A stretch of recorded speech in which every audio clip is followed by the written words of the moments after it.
right. Oh, it's good to be in the House of Labor. Can we hear it for Tyrese?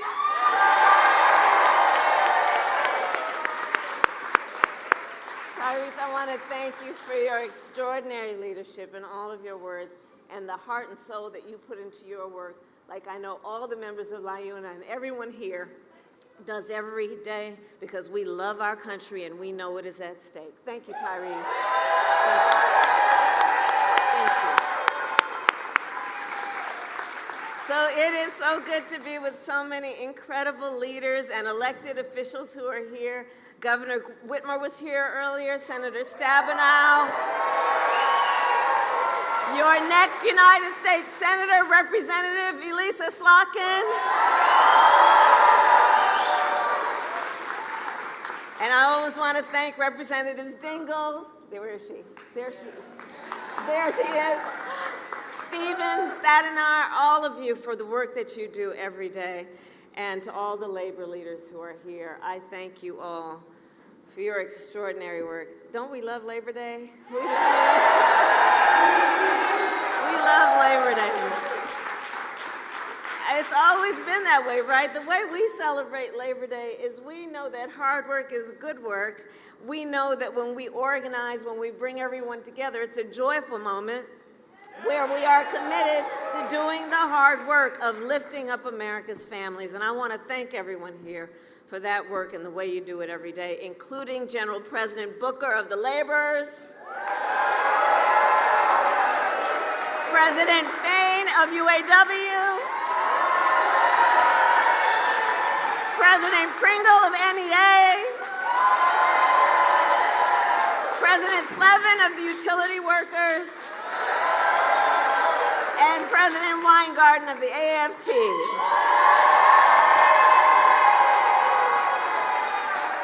And thank you to all of the union members who are here this afternoon. So, on Labor Day and every day, we celebrate the dignity of work. The dignity of work. We celebrate unions because unions helped build America, and unions help build America's middle class. It is true across our nation, and it is true here in Detroit. Nearly 140 years ago, in this very city, 10,000 people marched in one of our nation's first Labor Day parades. Many held signs that read, "Divided, we can beg. United, we can demand."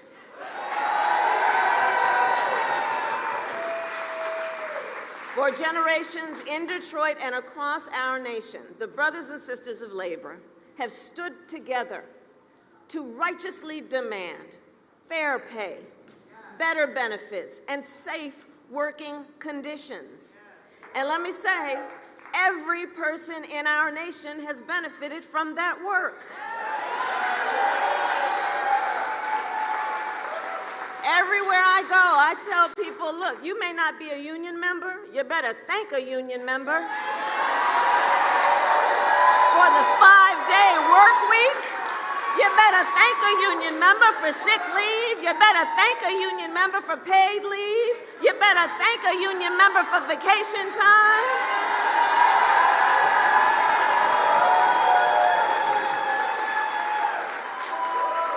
Because what we know is when union wages go up, everybody's wages go up. When union workplaces are safer, every workplace is safer.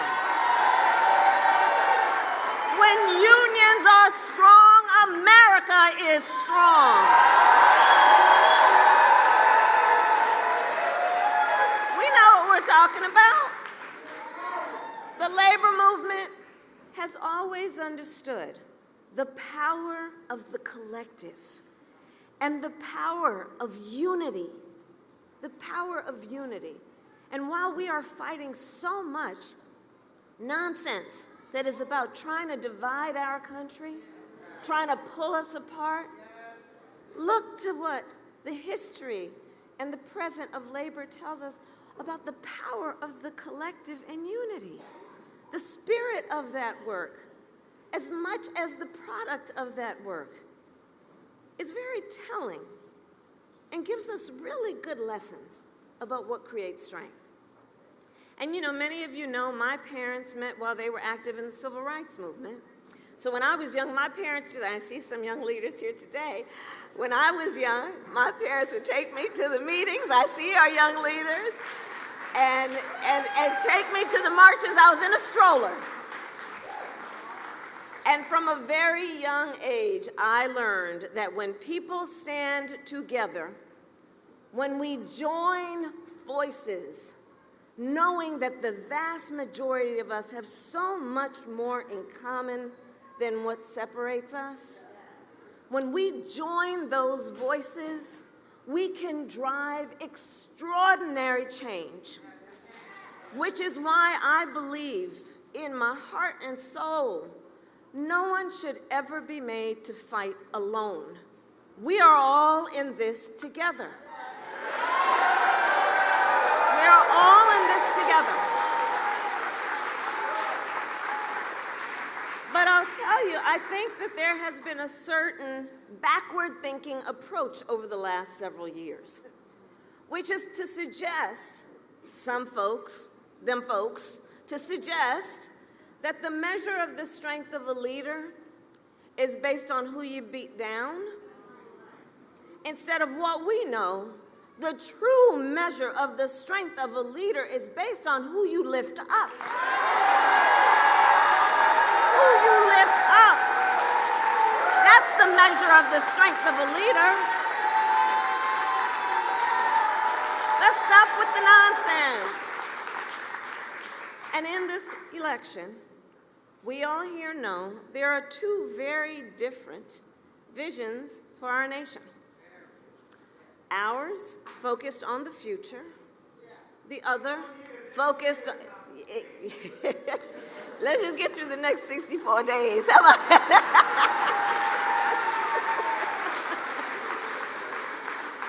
And ours, yes, my dear brother, is focused on the future, and theirs is focused on the past. And we fight for the future. We fight for a future where all people receive dignity and respect and opportunity, for not just for some, but for all. That's what we are fighting for. And so we are 64 days out from the election day, and in Michigan, mail-in absentee voting starts in 24 days. 24 days. So this election and our fight is a fight for the promise of America. A promise. I love you back. And ours is a fight for the promise of America, a promise of freedom, of opportunity, and justice, not just for some, but for all. But what we know is as we fight to move our nation forward, Donald Trump intends to pull us back to the past. But we're not going back. We are not going back. We're not going back. We're not going back. We're not going back. We're not going back. We're not going back. So, and we know what that would look like, right? So, intends to pull us back, including back to a time before workers had the freedom to organize. As president, we will always remember Donald Trump blocked overtime benefits from millions of workers. Tyrese talked a bit about this and opposed efforts to raise the minimum wage. He appointed union busters to the National Labor Relations Board, and he supported so-called right-to-work laws. And if...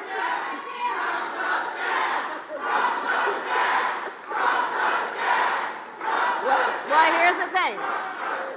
here's the thing, we have a choice here, right?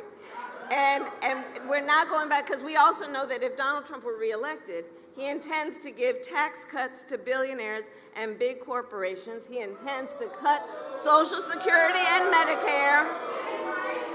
He wants to impose what in effect is a national sales tax on everyday products and basic necessities that will cost, and economists have said this, that will cost a typical American family almost $4,000 a year. He wants to repeal the Affordable Care Act and take us back to a time in our country which most of us remember, when insurance companies, you remember, had the power to deny people coverage based on a pre-existing condition. Remember that? Deny people, children who had asthma, a survivor of breast cancer, a grandparent with diabetes. Look, America has tried those failed policies before, and they are failed policies. And we are not going back. And we are not going back. We are not going back.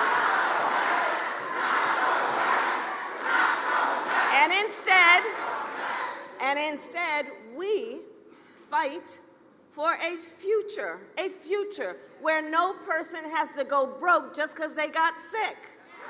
And so when I am president, we will continue to strengthen the Affordable Care Act. We will bring down the cost of prescription drugs, not only for some, but for all Americans.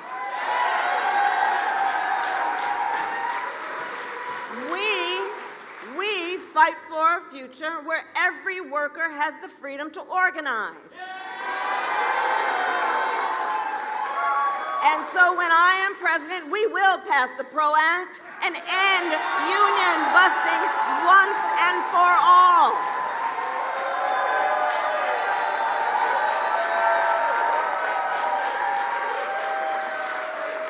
And I'll remind everybody on all these bills, we got to elect a Congress who supports that to be able to actually get that work done.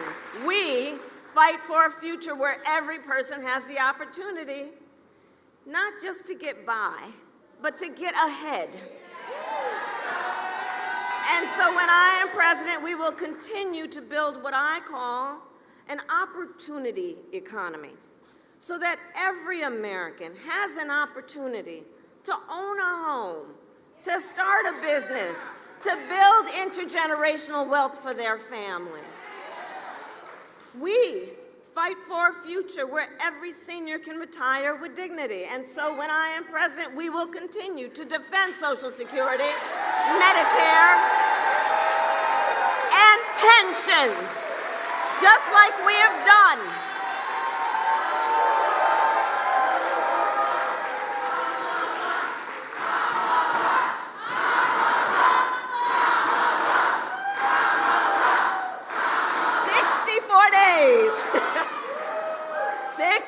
Days.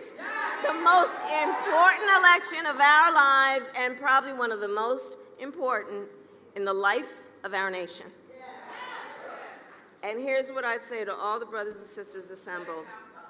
We know this is going to be a very tight race, to the very end. We know, and I got your back, but I'm telling you, we know how they play. We know what they do. So let's not pay too much attention to the polls. Let's know, like labor always does, we are out here running like we are the underdog in this race because we know what we are fighting for.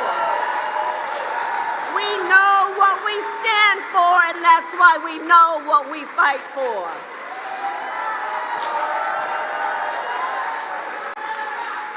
And we got some hard work ahead of us, but again, we all like hard work because hard work is good work.